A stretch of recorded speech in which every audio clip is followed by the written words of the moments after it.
শত মানুষ এখানে জড়ো হয়ে গেছেন তাদেরকে সামাল দিতে। পুলিশের ব্যাপক প্রস্তুতি, সেনাবাহিনীর ব্যাপক প্রস্তুতি। আমরা দেখছি যে মাথায় হেলমেট এবং গায়ে বুলেটপ্রুফ জ্যাকেট পরা ব্যাপক পুলিশ সদস্য তাদেরকে কর্ডন করে আছে, আসামিদেরকে কর্ডন করে আছে এবং 2 আসামিকে এখান থেকে গারদ থেকে বের করে নিয়ে আসা হচ্ছে।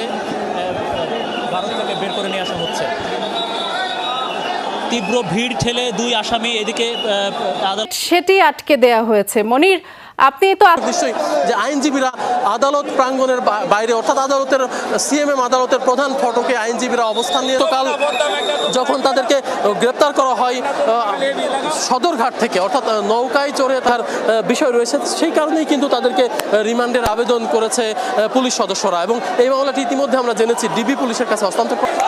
সিএমএম কোর্টের বাইরে অর্থাৎ প্রধান ফটকে আইনজীবীরা, বিশেষ করে তরুণ আইনজীবীরা, তারা কিন্তু